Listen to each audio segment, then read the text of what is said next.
Hello everyone, and welcome to Rise and Shine. It's your boy Troy Gill, and of course, we have lots of information coming your way on our Rise and Shine program this morning. However, you know we have to start with our morning's fitness to get your heart pumping, get your blood flowing, get you ready to start your day. So don't go anywhere. Stay tuned. We'll be right back. No frills, just great prices. Only in Quartz. We don't just talk about it. We've got it. Shop with confidence and save big.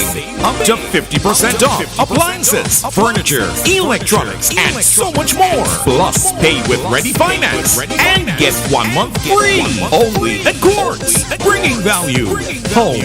Special conditions apply. The Nawasa app brings the power of Nawasa's customer service experience to you. Instant, conversational, and smart. Easy access anywhere. Get bill balance, transaction history for up to 6 months, reporting faults, link to websites, view payment centers, contact information, push notifications, and multi-tenant accounts, all in a secure login platform. Like a self-service concierge app, mobile.nawasa.gd gets you the support you need much faster. Available on both Android and iOS platforms. Mobile.nawasa.gd, your customer support companion. Nawasa, committed to meeting customers' needs.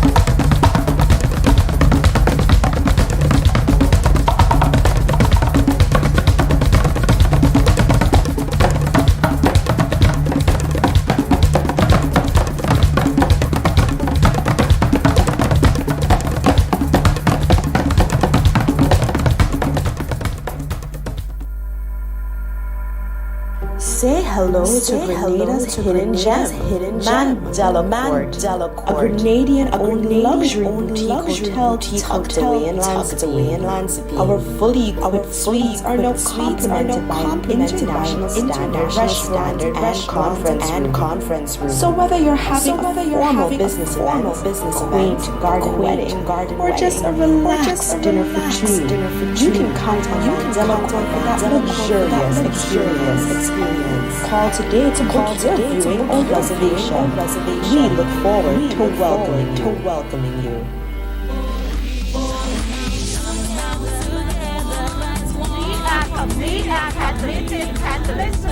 Listen to us. Youth like us must be given a hearing. I am a farmer and I have a story to tell. I'm a farmer and I like to share my story.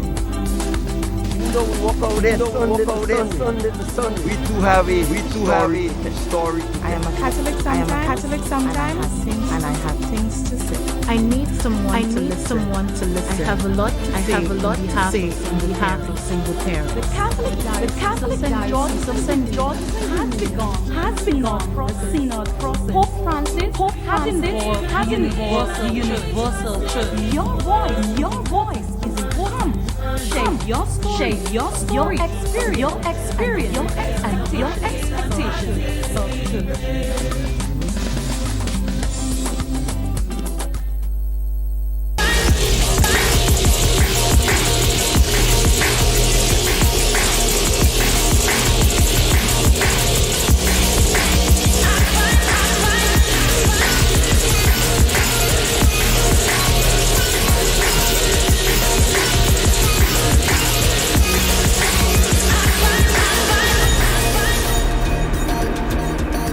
Guys, so thank you so much for joining us. So much for joining on our Rise and Shine program. Morning fitness, girl, of course. We want to get into some good old-fashioned, some standard cardio exercise movements, aerobic movements, guys. It's going to involve some jumping jacks, some high knees, some I'm going to do some imaginary skipping this morning. We don't have a rope, but imaginary skips, it also works as well. Alright guys, so we want to get all warmed up. Lift your knees, move your hands, get warmed up. Alright guys, get the blood flowing, get that heart pumping, get you ready, to start your day. Alright guys, nice. Moving those knees, lift those knees guys, move those hands, getting warmed up, nice and easy guys, very simple, yet very effective exercises. Alright guys, so we're gonna get straight into it. Jumping jacks, ready guys, let's go. 1, 2, 3, 5, 6, 7, 8, 9, 10, 5, 4, 3, 2, 1. High knees, let's go. 1, 2, 3, 4, 5, 6, 7, 8, 9, 10, 5, 4, 2, 1. Butt kicks. Ready guys? Let's go. 1, 2, 3, 4, 5, 6, 7, 8, 9, 10, 5, 4, 3, 1. Imaginary skips. Alright guys, let's go. 1, 2, 3, 4, 5, 6, 5, 4, 3, 1. Back to stepping guys. We're getting warmed up. Right? Get that blood flowing. Get your heart pumping. Get you ready to start your day. Alright guys? We're moving. Woo! Exercise is important. Release those endorphins, alright? Get you ready to challenge anything that today throws at you. Alright guys? Nice and easy. Very simple. Yet very effective exercises. Alright guys? So we have 2 more rotations of this. Alright? Ready guys? Jumping jacks. Ready? Let's go. 1, 2.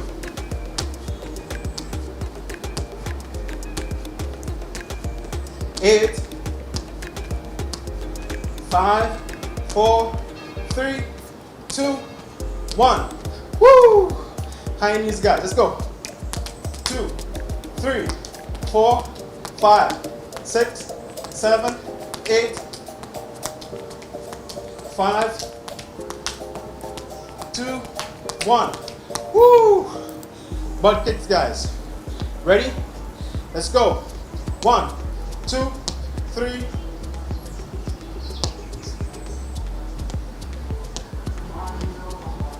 5, 4, 3, 2, 1. Woo! Good job guys if you were following. And imaginary skips. Let's go. 1, 2.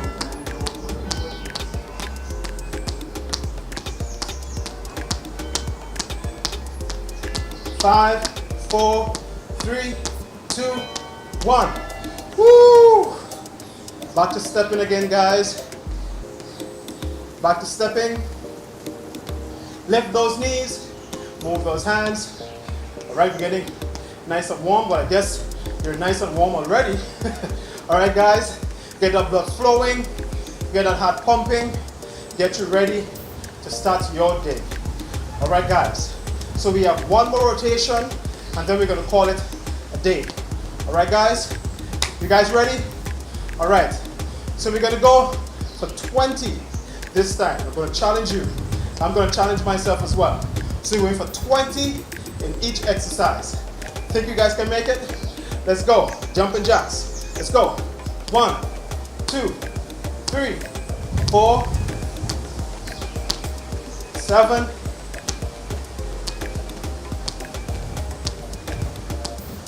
13,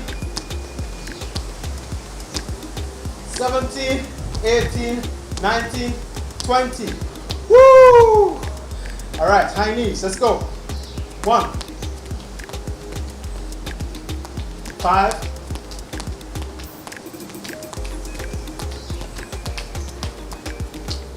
13,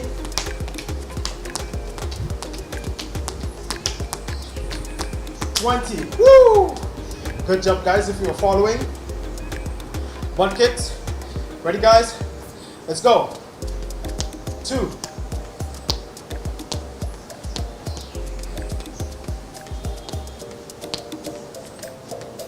12, 18, 19, 20. Woo! Good job, guys, if you're following. Imaginary skips now. All right, guys, ready? We're for 20. Ready, guys? Last exercise. Let's go. 1, 2,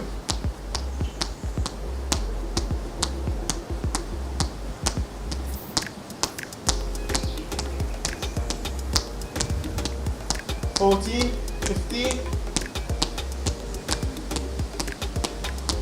Woo! Good job, guys. Good job, guys, if you're following. Right?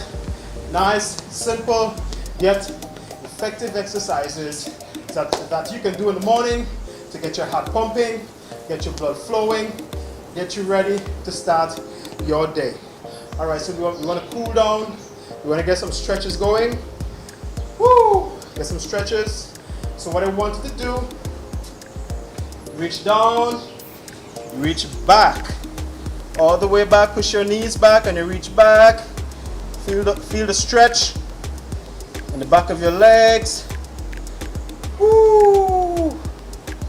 Nice and easy. Woo! Back up. Right. Then we're going to swing for this one. Down. If that's where you can reach, you stay right there.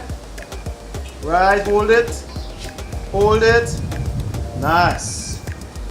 Woo. Next leg, let's go. You go to where you can reach. You hold it. Hold it. Nice and easy. Woo. Good job, guys, if you're following. What I want you to do is stick one hand out, just for balance. You lift and you pull. Right. Hold it. Good. Put the hand out again for balance. Nice and easy. And you pull. Woo. Woo.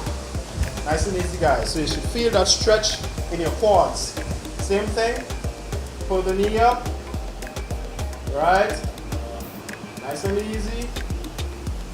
Hold it. Hold it.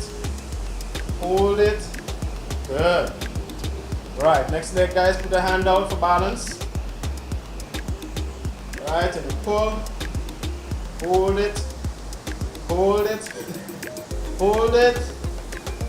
Alright. Good job, guys. If you're following.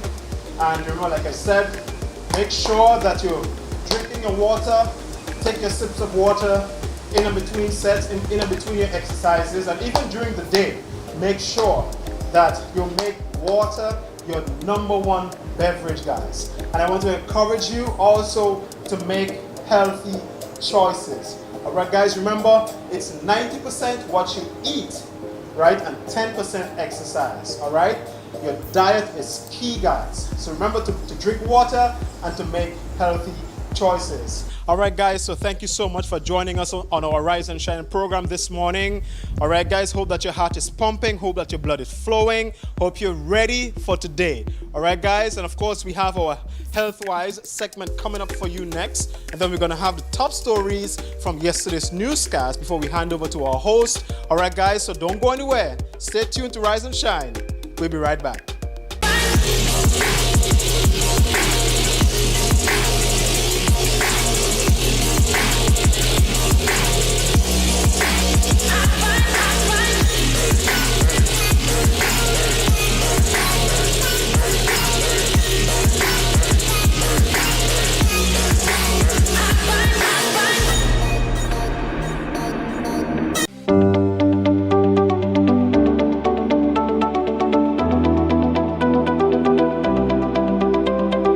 need for building awareness for sickle cell is very significant. Significant because even from my own personal perspective, I never knew I had sickle cell trait until I entered the medical field and, accidentally stumbled upon the fact that I have a sickle cell trait. So it speaks to the level of knowledge that people have, or the male in particular have about sickle cell. In the Grenadian context, females never worry about their sickle cell status because every pregnant woman gets tested automatically for sickle cell. So most women, especially who have had children or was ever pregnant, they're aware of the sickle cell status. The male in our population is not aware, and so for that reason it is quite possible that accidentally, or unfortunately, a child could be born with the disease because the male is unaware. For that reason, some years ago, I was part of a study that was being conducted to look at the incidence and the prevalence of sickle cell on the island by testing every child when they're born, so that child grows with the knowledge of knowing what the sickle cell status is. And that was recognized as important because from a statistical standpoint, about 60% of our population have some level of sickle cell trait, and of course less than that will have the disease. So it's important to build that awareness. As far as living is concerned, it is quite possible to live a normal life with someone who has a sickle cell trait like myself. We never, or we hardly ever go into crises, although it is not unheard of. There are some people with the trait that actually went into crisis. So you can live a normal life. Even if you have the disease, there are some things that you can do to keep yourself normal as best you can.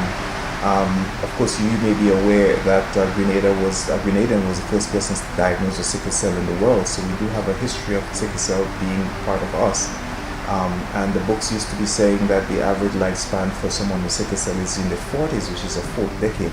But we have had experiences here in Grenada. I personally have patients in their 60s and 70s and even up to the 80s who have lived with sickle cell disease. So that being said, it is possible to live a normal life with sickle cell disease once you follow some basic rules and take care of yourself in the way that we recommend. To put simply, having the sickle cell trait means that you got one of those traits from your parents because it is a sex-linked disease. So that means you have to get one from each parent to be able to have the disease. If you get one trait from a parent, you term having a trait. If two parents have the trait or two parents have the disease, they potentially can give you one of those traits, and each can give you one, and then you end up having the disease. And that's the difference between the trait and the disease. Because I know I have the sickle cell trait, when I met my friend who is now my wife, one of the first things I told her, she needs to go get a sickle cell test done, because I didn't want to put the child at risk. If she has the trait and I have the trait, there is a chance the child may have the disease. So hence again the reason for that awareness, because if you know you have the sickle cell trait, you must be careful with the partner that you choose. Sometimes our genetics can determine the partners that we have. So it's important to know that and test your partner for it as well.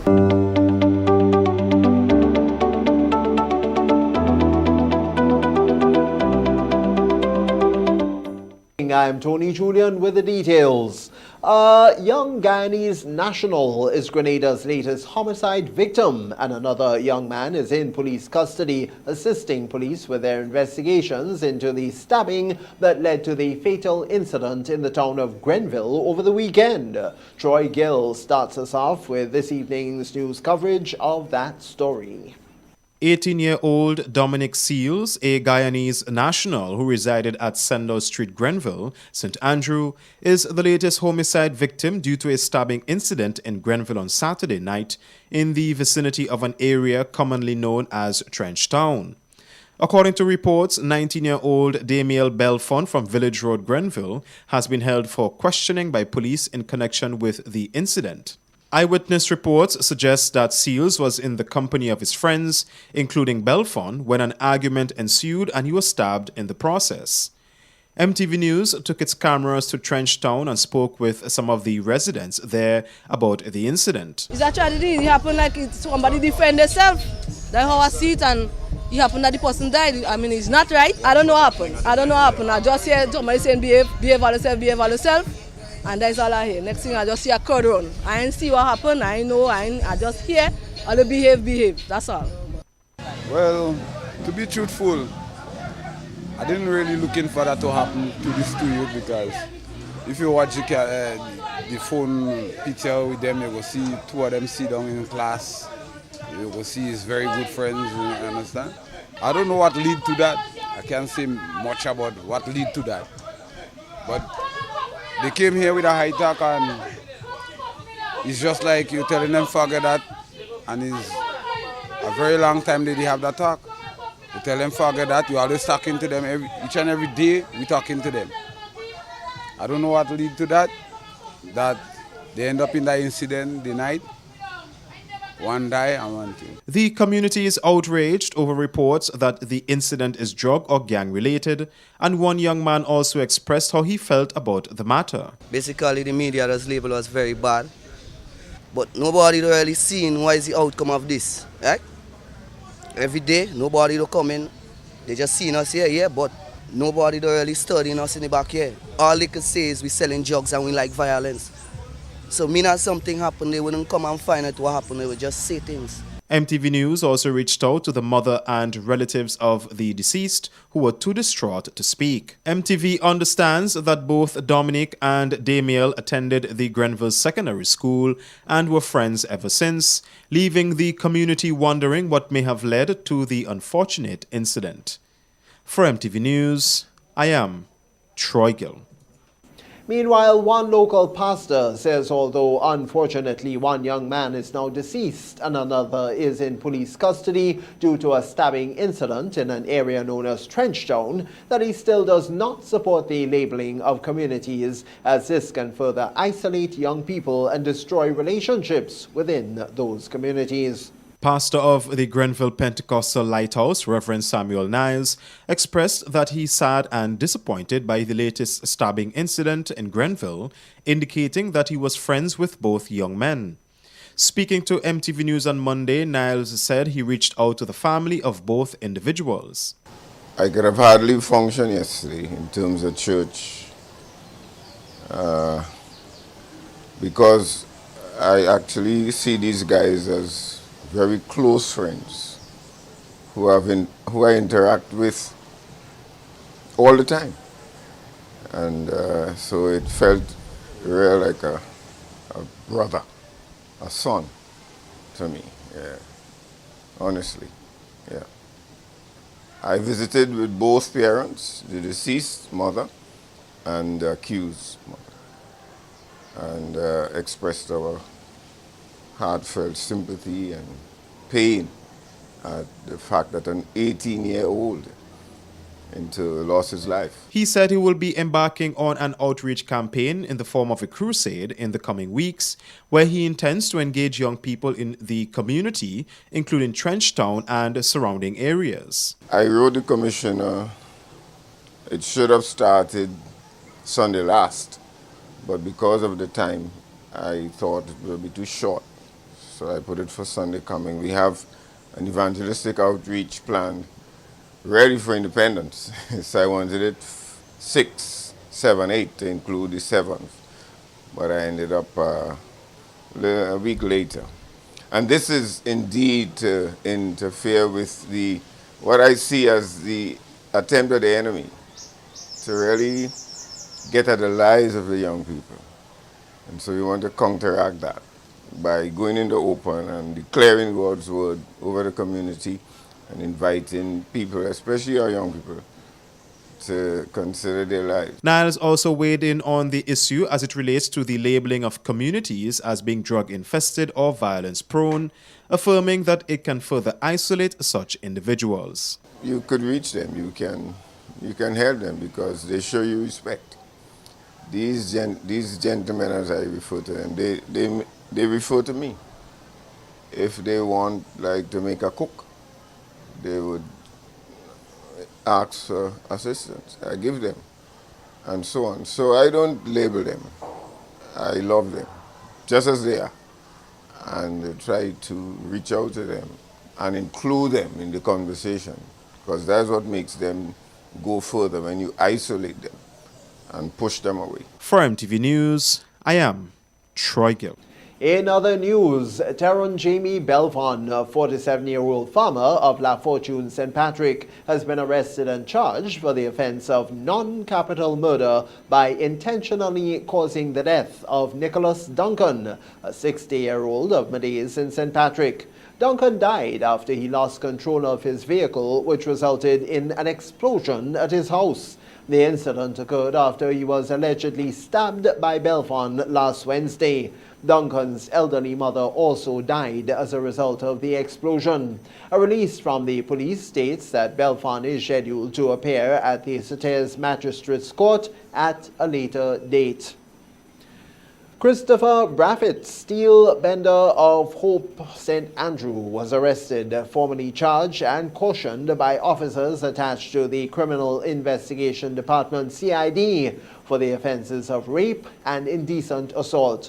Braffett is alleged to have committed the offences on Saturday, the 6th of November 2021.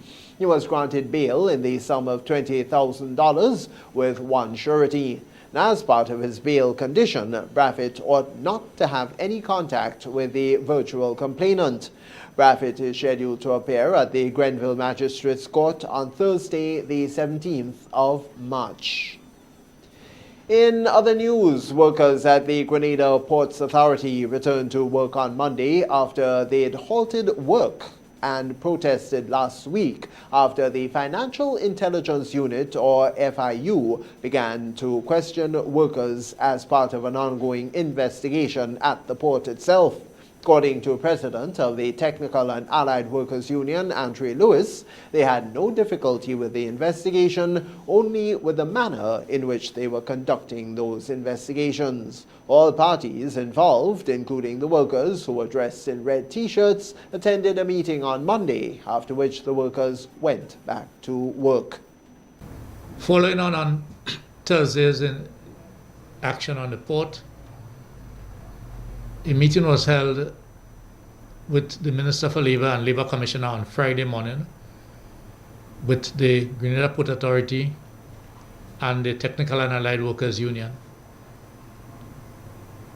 The union met with the workers on Friday night, and a meeting was held this morning, 8 o'clock, between the union, the workers, the board of directors, and the management of the authority. As of 1200 hours today, the workers are once again back to their normal operations on the port. As we said, we have absolutely no difficulty with the investigation. What we have been concerned about is how would the workers be engaged. And after the incident that gave rise to the workers taking industrial action on Thursday, 2 other people were interviewed, and they were interviewed in a manner that has been done before, and what the union and the company had agreed to before. That is what was done subsequently to the Thursday incident. And that's all that we are looking for. Now, should the conflict between Russia and Ukraine continue, fuel prices and the cost of food items can be expected to be increased significantly in the coming days or weeks. And Grenada, like other countries, can expect to feel such effects. Our news desk spoke to International Business Minister Oliver Joseph, who explained just how the country may be affected and what people can expect. But let's get more on this from Donella Hostin. It is expected that the world will continue to feel the impact of the Russia-Ukraine conflict once fuel costs increase. This, according to Minister for International Business Oliver Joseph, will affect the entire chain of operations. The conflict in Ukraine will have an impact on world oil prices. Once you have an increase in oil prices internationally, it will affect the supply chain. You're expected to see increase in manufactured goods. You're also expected to see increase in freight rates. This increase in freight rates will also increase domestic food costs. and therefore an increase in domestic food prices, which we have no control over.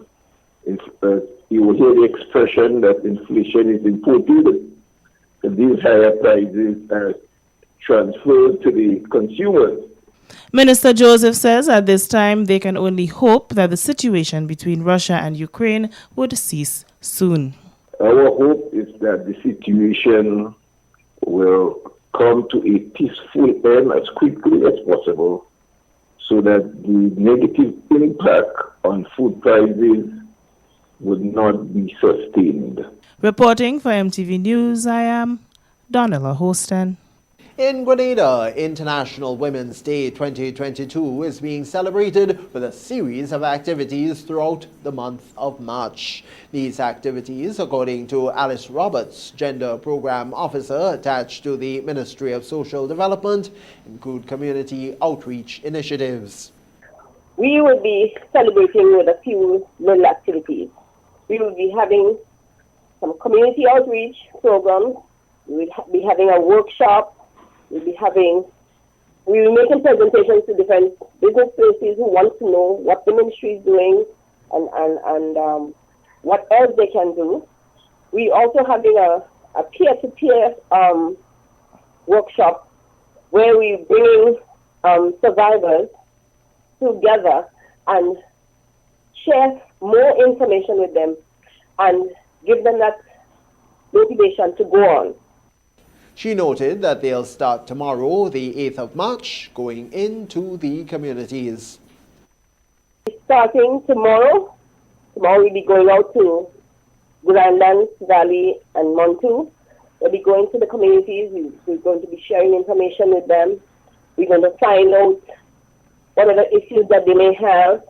We may meet other persons who just maybe need to talk, or sometimes we may meet people who have issues that we can take and bring and help them solve.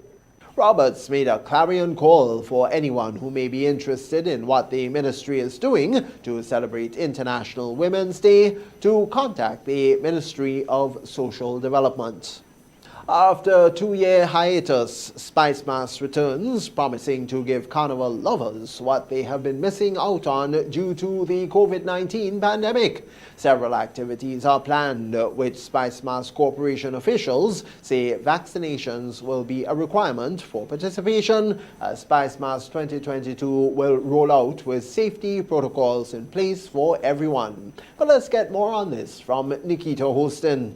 Spice Mass 2022 was launched on Monday, officially declaring the return of the festival after a 2-year break as a result of the COVID-19 pandemic. Celebrating under the theme Spice Mass The Return, a celebration of life, the media launch was held virtually from the National Stadium. Several activities are in the pipeline leading up to the carnival in August, some of which will be held virtually. Highlighting the objectives of the festival, Chairman of the Carnival Committee, Ali Gill, revealed that Spice Mass 2022 will take on a different approach. We need to preserve and protect and promote the Spice Mass brand.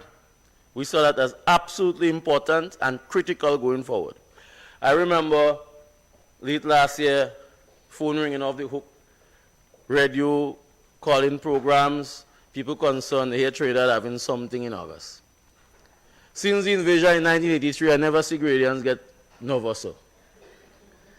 And to participate in Spice Mass 2022, including organizers, promoters, and artists, he explains that a bubble will be created for the parading of bands, panorama, and also Monday Night Mass. This ensures the safety of everyone.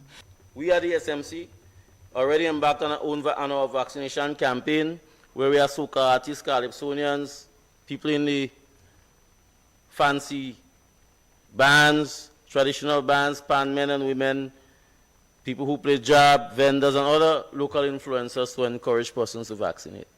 Vaccination is important for us because St. Kitts at the carnival, whatever, over 80% of the population vaccinated. It's extremely important. And we know and we appreciate that Vaccination reduces the risk of hospitalization and death. And as such, it gives us a stronger bargaining power to open up the carnival and loosen up the restrictions and so on if more persons are vaccinated. So it is in carnival benefit too. Of course, the first benefit in vaccination is to protect your health and life and that of your family and friends and so on. But it also aids us in putting on carnival by more Grenadian nationals, more Grenadians in the diaspora and so on, being vaccinated. It makes it a safer environment in the COVID and in the pandemic environment. Juve will be different this year due to the pandemic. According to Gill, each parish will host its own Juve. He mentioned that the National Queen Show will be held on the 27th of July. Everybody stay in your section. Your section is your parish. For St. Andrew's Paul's Air Strip, they gave us that idea last year. They enjoyed it. We say you can do it a second year. We propose to use it Tantin, Old Trafford, Bonds Point, Port Highway, Reno, Tantin, Ring Road. Come around Bonds Point and back across on the Port Highway. In the middle of that, Tantin playing field, we'll cross the stage there. Similarly, Panorama, we'll have Panorama as normal. We believe that the Steel Bands and the Steel Band organization, which is a very strong organization, can deliver for us a panorama like no other, with their Steel Band players vaccinated. We have in Fancy Mass. It's just that this year take a little different twist and a little different turn. According to Gill, there is a plan B that will be used in case COVID-19 infections continue to drop drastically, lowering the risk of a huge breakout of COVID-19 in the country. Private promoters must follow the Ministry of Health's protocols to host any carnival event. Nikita Hostin, MTV News. I am.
Good morning and welcome to Rise and Shine for today, Tuesday, the 8th day of March. It's International Women's Day, and it's a pleasure to be on air on this very special day when we recognize women and girls. It is a very, very special day.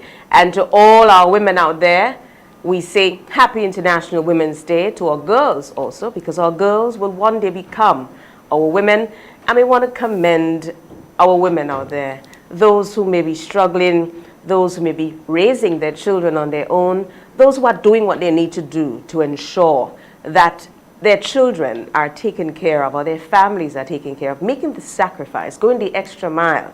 Even those that need to do better, still, you are a woman. And today we salute all our women out there on this International Women's Day. It's a beautiful day. It's a day when we get to celebrate our female gender. But in addition to that, it's also a day when we get to continue our conversation here on Rise and Shine. I want to welcome all for joining us again. Last week we did have a bit of a technical glitch, but today we are back and we are grateful for this. We will continue our conversation. We always have an opportunity to share information with you, and today will be no different. As we normally do, we help you plan your day, and we go over to the Met Office now, where we get this morning's weather forecast.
Thank you so much, Jonathan. And that's the weather forecast for this morning. Remember, again, a marine advisory remains in effect, so please be mindful of this. When we come back, we start our first conversation. Our first guest is already on.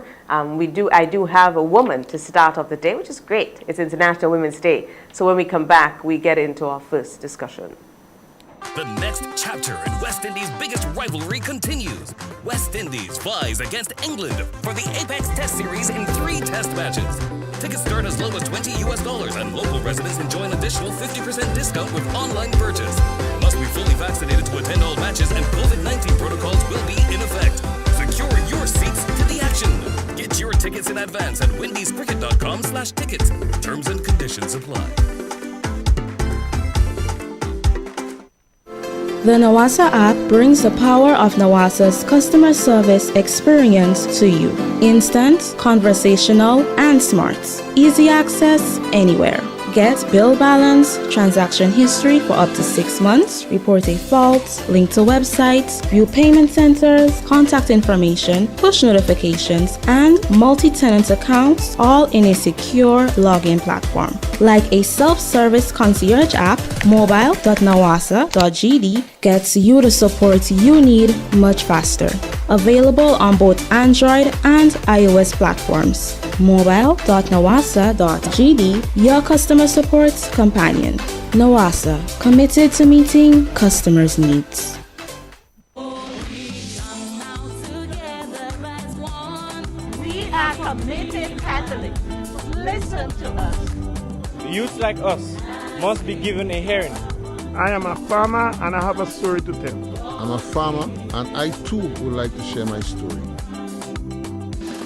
Even though we walk out there Sunday to Sunday, we too have a story to tell. I am a Catholic sometimes, and I have things to say. I need someone to listen. I have a lot to say on behalf of single parents. The Catholic Diocese of St. George's in Grenada has begun a synod process. Pope Francis has involved the Universal Church. Your voice is important. Come, share your story, your experience, and your expectations of church.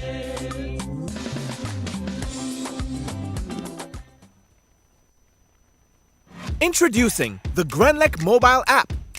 You can now get your bill balance and easily track energy usage for your home or business. Report and receive alerts about power outages.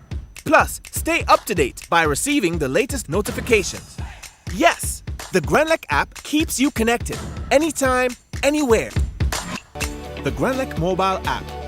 Download for 24/7 access. We support you at every stage of your life.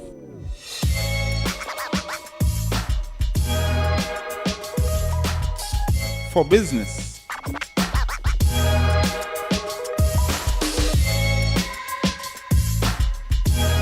for your education,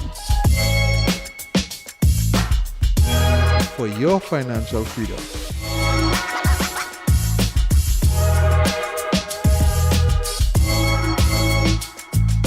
for that new ride. Upgrade your life with the Communal. Contact us today.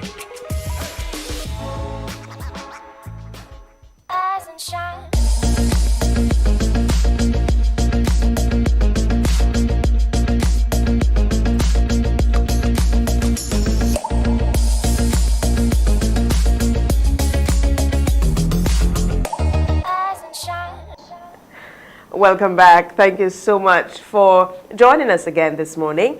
As indicated before we went on the break, I will be speaking my first conversation this morning as promised last week when we did have our technical glitch that we were supposed to be speaking with Ms. Daisy Hazard, Public Relations Officer of the Public Workers Union, and we are having that conversation this morning.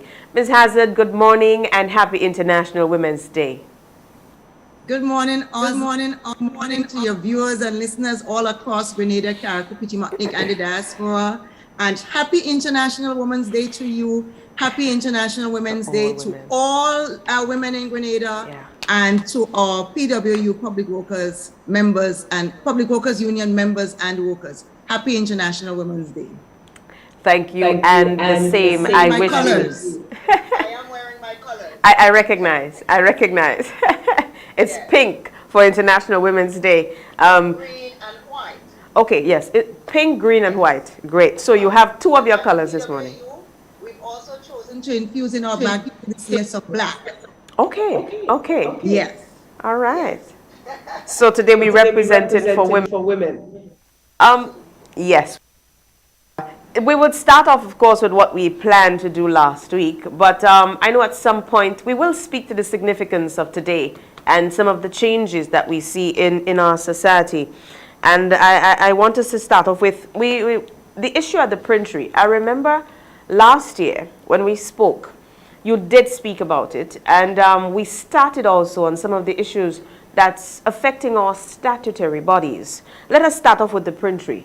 Where are we with that matter? I remember the officers there did down their tools last year with the hope, and there were promises that some of the issues will be corrected. Update us on that matter. But thank you, Oslin, and definitely we want to speak about our statutory bodies this morning as well. So the matter of the Printery, last year, as you rightly said, workers took some very soft industrial action, and we got some immediate uptake and attention from the authorities in that regard. There was a problem with a very leaky roof, and some work was done on that in January, late last year, early January of this year. So we are satisfied that the roof was done, at least that outer structure that would take away the water from coming into the building. We are satisfied that that was done. But that was only a small part of the problem. A larger percentage of the problem still persists inside the building, and staff and so are working in those very uncomfortable and hurtful sort of an environment that compromises their safety and their health at work. So the ceiling tiles, a lot of them needs to be moved because they're wet, they're moldy. There is a presence of mold in the building. You can actually see it on the walls. I don't think the union really needs to go into the dangers of molds, how they can affect your lungs, compromise your respiratory system, and be so damaging. In fact, under occupational health and safety, one of the most damaging things that any worker can work in the presence of is mold. To compound that, these workers also work in the presence of heavy chemicals by virtue of what they do, printing. Printing makes the use of heavy chemicals. And there is no extractor to remove that air properly and scientifically out of the building. So what you have is that those persons who might be working in those spaces where those potentially damaging chemicals are, they are working there and they are inhaling the air that is circulating back within the same building. They also do not have the use of proper masks, and we're not talking about little surgical masks or cloth masks, but proper industrial grade masks that would protect them properly. And for that reason, these workers, along with the union, have decided that until we begin to see some shift again and some meaningful work to address the problems that are confronting them, they will be leaving work every day at 3 o'clock. So that started, I think it was last week or the week before. Our union would have put out a release to our members and to the public, of course. And this is what we are doing now. We are undertaking this very soft industrial action in the hope that we do not have to escalate to any greater type of industrial action. We did get very, very quick traction in December. We saw that from the administrative end, the Minister of Works, the Minister of Labor, the Labor Commissioner, they all really came and dealt with that problem quickly, but that was only one small part of the problem. And our workers are not content to continue to work in that hazardous environment. And certainly from the union's end, we cannot support them working in a hazardous environment. And so we are engaging in soft industrial protests. And if need be, we will escalate it to a heightened level of protest. Okay. That is the situation at the Printry. We know that we have a similar situation at GICD. Yes. I just want to say good morning to all of the workers at GIDC. Good morning to our workers who have been standing on the picket line, on the protest line, if you will. This is their second week. Last week, they stood outside every day for 1 hour with placards. We've had various union members of the executive going there to represent with them. We also want to shout out to Brother Andre Lewis, the head of the TUC and president of TAWU, who also would have come out to be with us as well and have spoken on our matter. We thank you for that support. And, today, International Women's Day, Ms. Cosby, if you would have seen clips of these protesting workers, the majority of them, 90% of them, if not 95% of them, are women. I think among them, there are 2 men. We thank you, gentlemen. You also are affected and you are on the picket line, on the protest line as well. But, it is a sort of a clip, incisive clip into our society. So many of our workplaces are filled with women. And our women have to be protesting and standing outside in the hot sun to get a raise of pay. These workers have received no salary increases at all since 2018. We are in the year of our Lord 2022.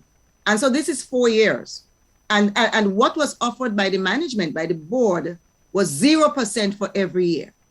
And definitely the workers are not prepared. We cannot accept that because we all know the sort of cost, the sort of inflation that we are confronting in the society, and probably will continue to rise, to escalate, because when we look at what's happening on the global scene, we are seeing an invasion of our country by Russia.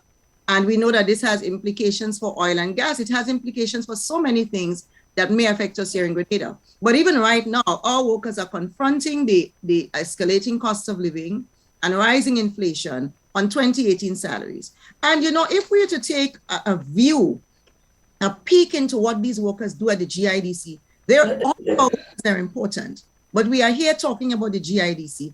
And the work that these workers do is very pivotal and very instrumental. It has a direct correlation to development in Grenada, to development of businesses, to development of young people, to development of persons who want to become self-employed and become employers themselves. So even as we're speaking today, these persons, all of them very trained, very qualified, highly qualified, trained and skilled personnel, they have been planning for workshops that should start today, I think with probably 30 or more young persons.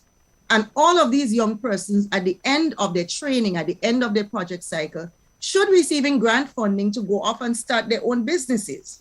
So if these workers have to be protesting, if these workers have to be taking industrial action, the question now comes, what happens to those young persons who are probably out there fighting right now?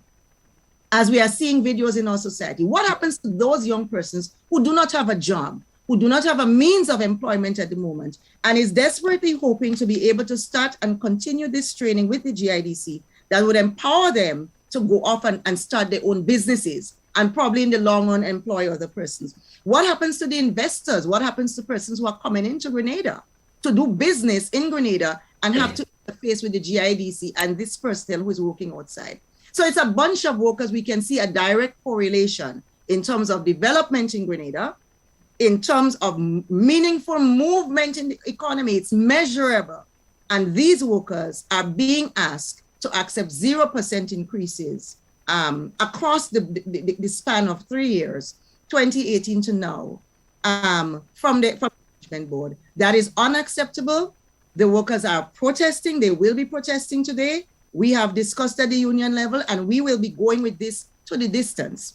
And we are appealing to management. We are appealing to the government, because statutory organizations fall under your ambit, to de-escalate this situation right now, to bring some services to workers, to come back to workers and the union with measurable, with commensurate percentages for salary increases that we can accept, or at least that we can negotiate around. But when you start with 0%, that is appalling.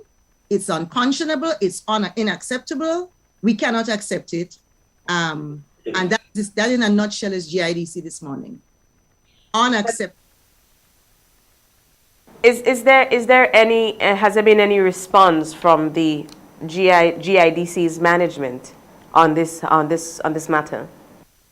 Based on my information, based on the information that the union has, the last response was to say that they note workers' concern and will respond to them in due course.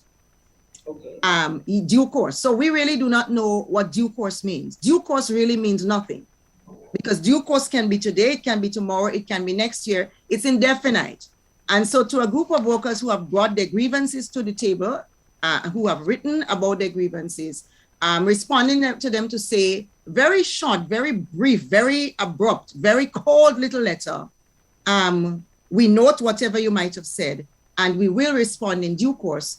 And that letter really infuriated the workers. Really infuriated, because you see, it is one thing for workers to be in an environment where they feel valued and where they feel that management is aware of their plight and where management is concerned. But when workers begin to get the feeling that management don't really care, and these workers are made to work.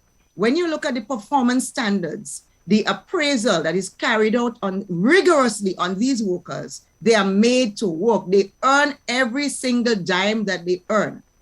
They work very hard for it. And then, workers are saying that you kind of get the feeling that management is not extending to them the level of care and concern. And certainly that letter does not reflect any sort of a care and concern. Saying to workers, we will respond to you in due course. So all of last week would have passed with workers standing outside protesting. We are into day 2 of the second week, and MTV should come down, take a look. It's International Women's Day, or women outside there. I dare say that a lot of these women are holding up households, are supporting households.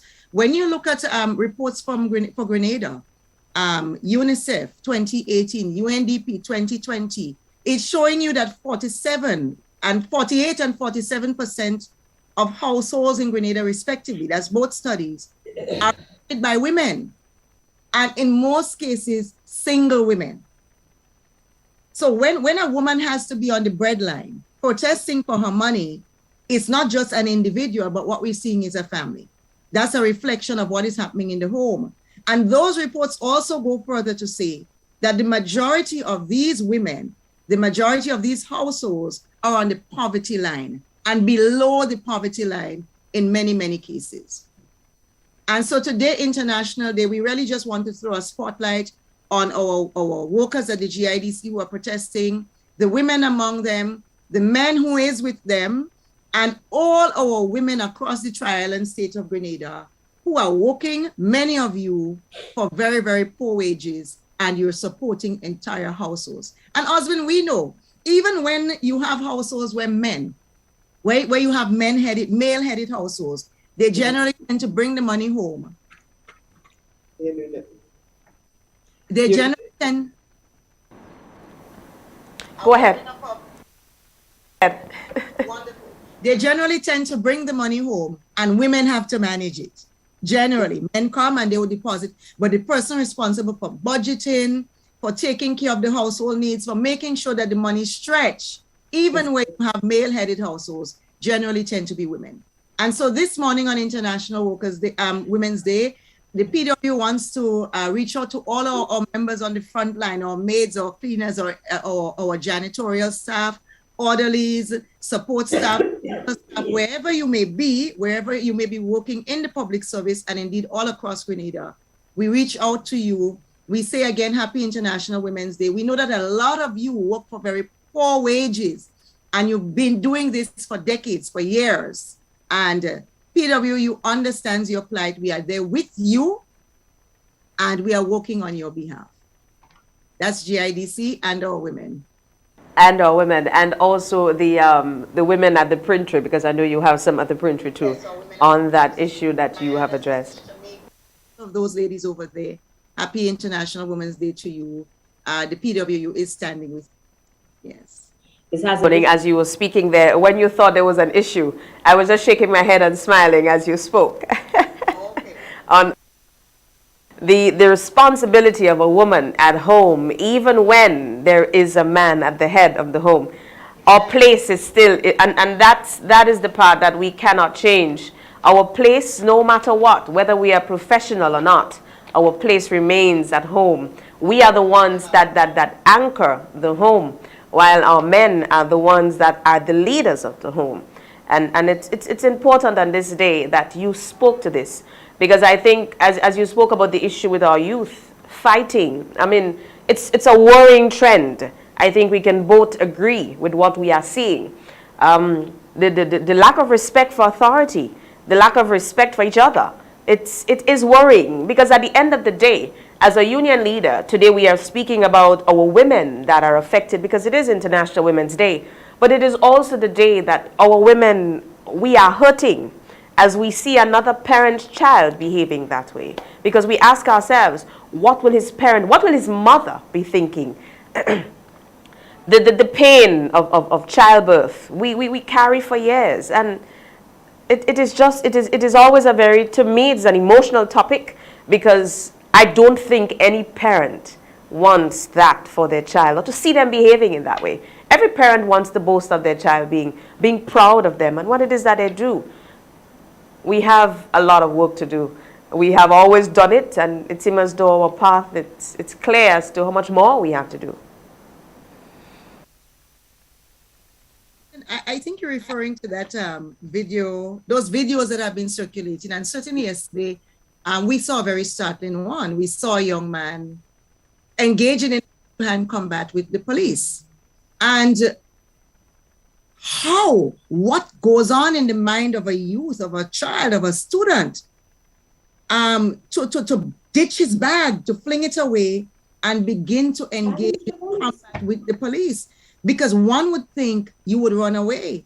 Now, the issue and the incidence of children fighting is not a new thing. I remember when I was going to school, in my primary school, literally every Friday there was some excitement after school, because there might have been a little dust up, some fists and hands going.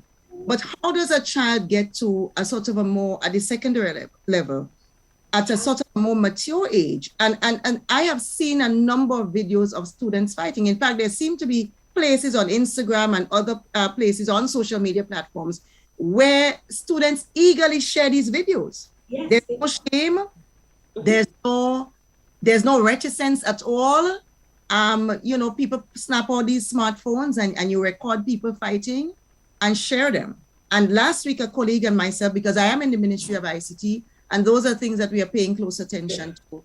We're looking at a number of videos with students fighting. Those, of course, were passed on to the Ministry of Education for their attention. But I also saw one video last night, very briefly, and it seemed that somebody, organization in the public sphere, might have taken some of those and compiled it with a very sad song, sort of highlighting what is happening here, asking the question, what is happening? But then you see a young man fighting with the police. And the first thing that came to my mind is, can he go home? Because my mother raised 7 boys and they fought. Yeah, they fought, they engaged in, but they could not fight with the police. Never. I don't think it would have ever entered their head. And certainly if they did, she would have been there to give them the share. And so I wondered, what is the conversation that is happening in that household when this child goes home? What is the conversation that is happening in households when all of these children who are portrayed in fighting in their school uniforms, what happens when they go home? But it comes back to our children, as we know, have been isolating for the better part of 2 years. Yes. So does it mean that is sort of a reintroduction into society and into the school day, that perhaps there was a sort of a reverse socialization that we had to do with them because we had them isolating and now they're interacting with their peers? The kind of pressure that we as adults are feeling, because I think all of us would have felt some unease, some discomfort, some pressure in the last 2 years.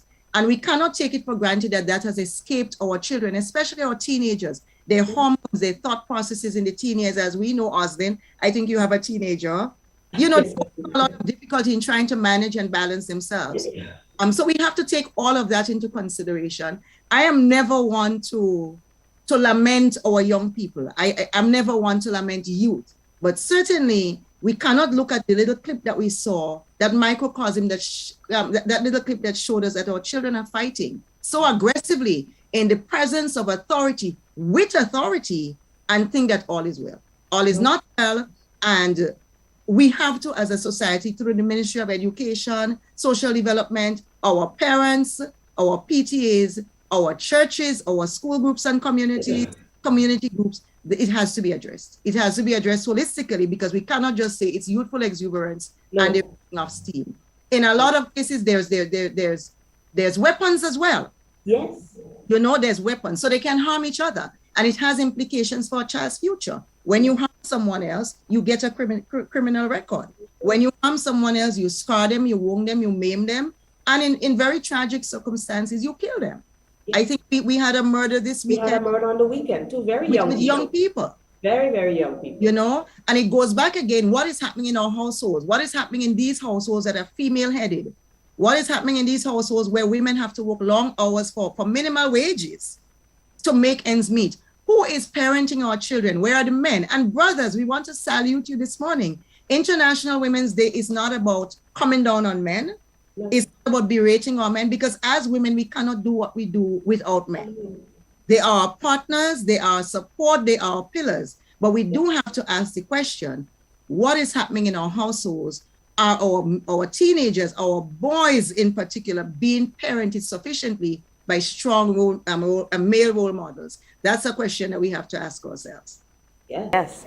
With all that's happening, it has brought a whole new meaning to International Women's Day today for us. To me, that is what I'm seeing. And you just explained this the best way I think we can, because it's a lot more than that. And it is worrying to me. It is very, very, very worrying to me. I got here this morning. It was the last thing I saw last night before I went off to bed, this morning. And then it's the first conversation this morning. It's like, what is really happening? What is happening? Are we taking this pandemic for granted? Do we really, are we taking it too easy? Do we think that it is just normal? Last week we had a school event and we have a uniformed student pulling out a cutlass at a school event. What is really happening? We have a lot of work to do, and I'm happy that you said it's a holistic approach. It is not there's no one person to do this. We have to do this as a society, as a community, as a country, as adults. We have a lot of work to do. We have a lot to do. We have quite a lot to do. Ms. Hazard, it was a pleasure as always. We did get an opportunity to speak about what you came on to speak about, but we did get a lot more from you this morning. And I think we need to... It will affect workers. The same workers that you represent are the mothers of these children. And at the end of the day, when they are troubled, it means that they will not be able to give as much as they can.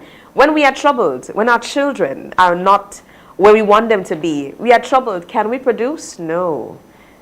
As a woman, we know what it's like. We know what it's like. We carry a lot.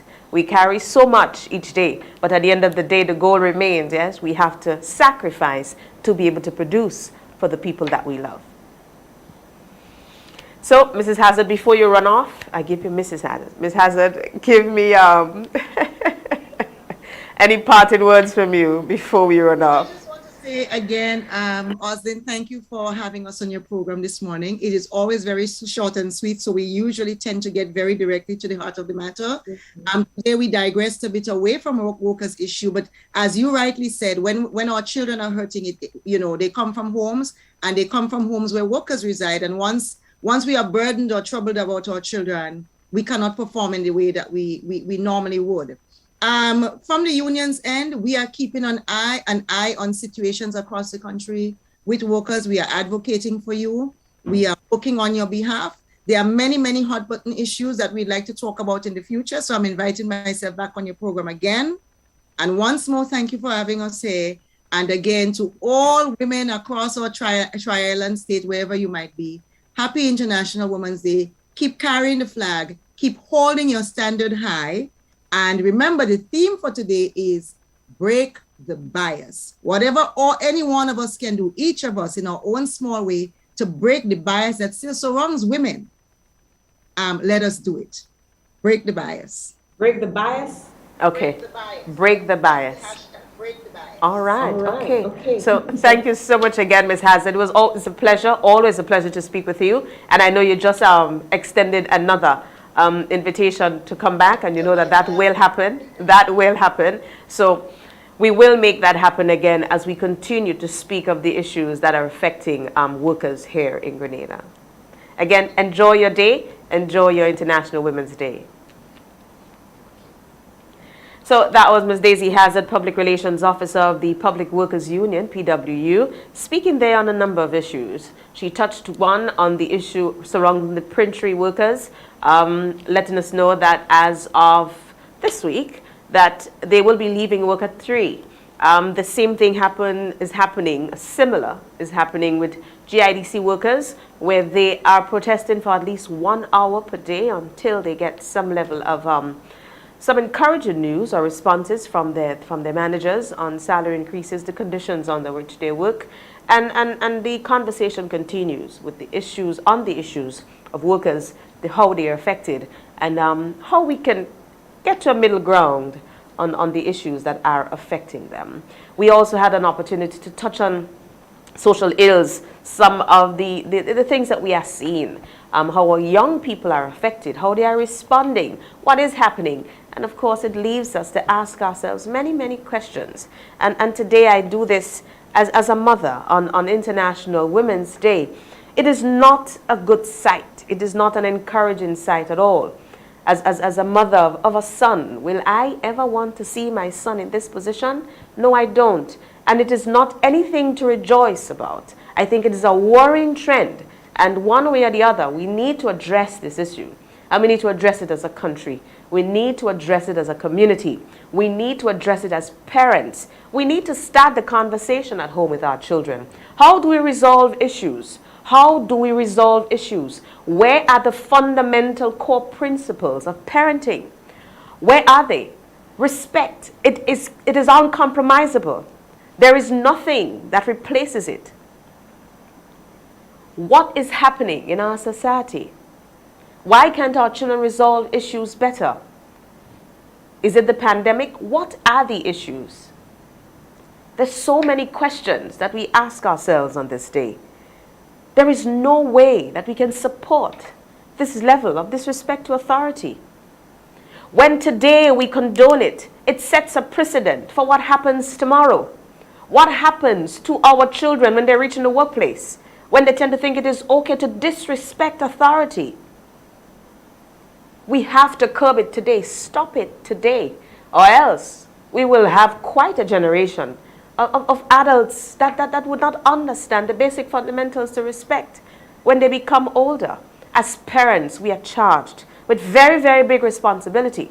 But at the end of the day, if as parents we don't have respect, how do we teach our children to have respect? When we sit at home as parents and we speak of the police the way we do, or we speak of the teachers the way they do, what do we expect our children will bring into the schools? They will not have respect for the teacher. They will not have respect for the police. It starts with us as parents being true ambassadors of our message.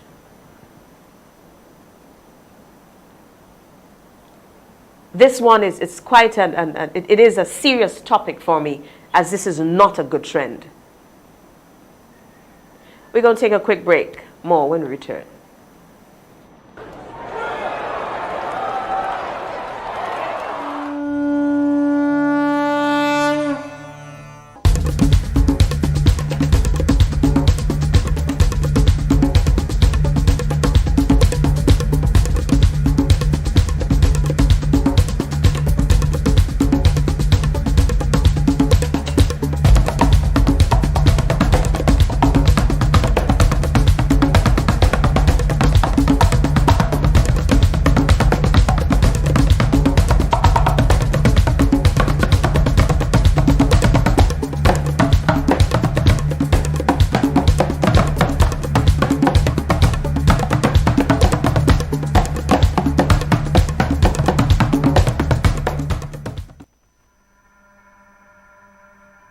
Say hello to Grenada's hidden gem, Mandela Court, a Grenadian-owned luxury boutique hotel tucked away in Lansipine.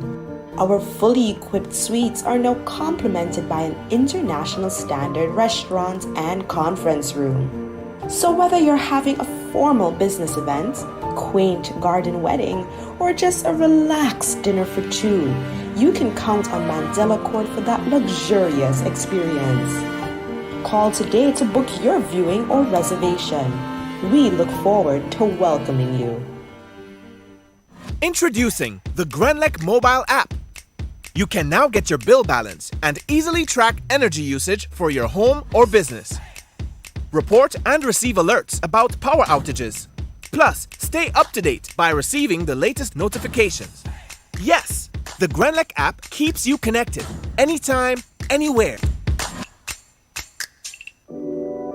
We support you at every stage of your life.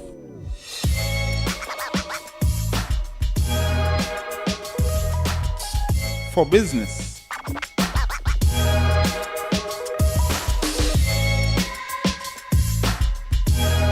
For your education. For your financial freedom.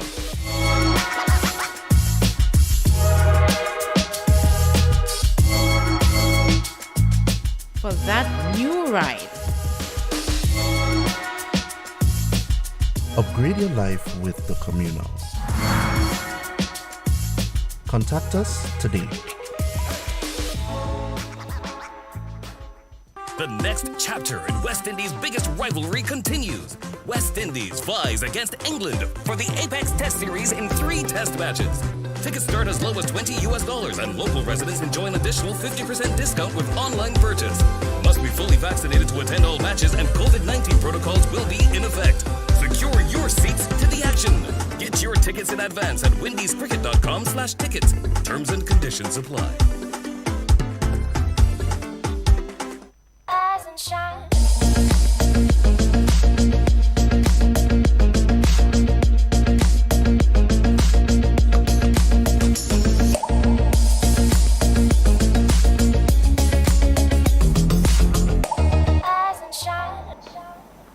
Welcome back. Thank you so much for joining us. It's now 21 minutes past 8 o'clock.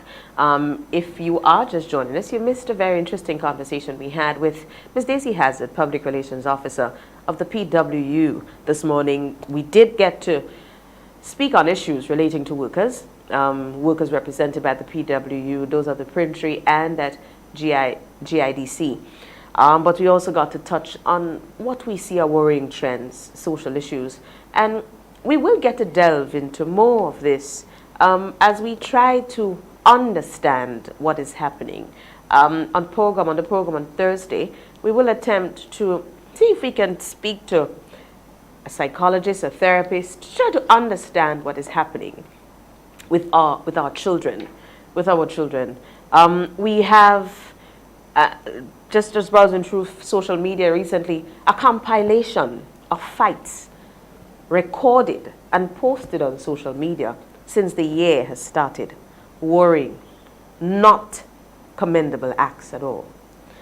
Is it a case where maybe we need to take a more thorough look at how the pandemic has affected our children, been locked away for so long?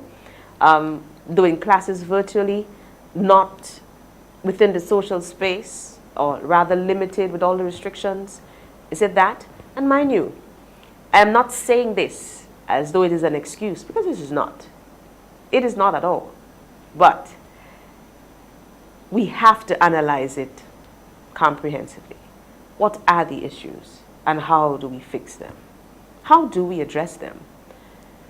But I would recommend, I would encourage that as parents, as mothers, on this International Women's Day, that we start inside our home. Let's speak to our children. Sometimes we sit down and just allow them to speak and just listen. Don't say a word. Just listen to them. As parents, we are charged to guide. We are charged to advise. We are charged with these wards. And not just mothers, just women in general.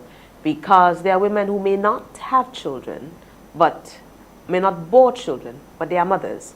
And they are women. We have girls. And we need to prepare. We need to prepare our girls to become women. And remember, if that is the trend of our boys, it means therefore that our daughters will not find men that they will be able to count on. So it's a whole process. Nothing is short of anything, and we need to work at it. This is where we conclude this morning. We will be back on air on Thursday here on MTV Rise and Shine at 7:30, as we usually do here on MTV, excuse me. I encourage all our women, have a great day today. It's International Women's Day. It is International Women's Day, and I want to continue to encourage our women to stay strong. Despite the struggles, despite all that may be going wrong, as I always say, look for the reasons to stay positive. Look for the reason to keep you going. There must be a reason why you're up this morning. So many people were not gifted with life today, as their time on this earth has expired. But we are here. We are all here, and we should be grateful. Celebrate this day. Celebrate this day. But remember, just as Ms. Hazard said, even though we are celebrating International Women's Day, it does not mean in any way that we are bashing our men. We also salute them because they do have a part to play. They are our partners. They are our friends. They are our pillars. And remember, they still remain the leaders of the home. Happy International Women's Day to all our beautiful, strong women out there. Our role, important in the home, to our children and to our families. Have a good day, everyone, and I want to salute the women here at MTV, all our women, the team, Panchu, Tanya, two of the team that we have here, Miss Dalja, Miss Stevens, the MTV team, Nikita, Donella, Rachel, and the others, Pet, Miss McDonald, Betty Ann, everyone. We say Happy International Women's Day to our team here at MTV. To all our women here on Spice, beautiful Grenada, Happy International Women's Day to you. And those joining us in the diaspora online, Happy International Women's Day to you. So we'll be back here on Thursday, God's will, all things remaining the same. I am your host, Oslin Crosby, saying have a productive day, and remember, be safe, please. Think twice before we decide to do something foolish, something that there will be repercussions to. Have a good day. Rise and shine.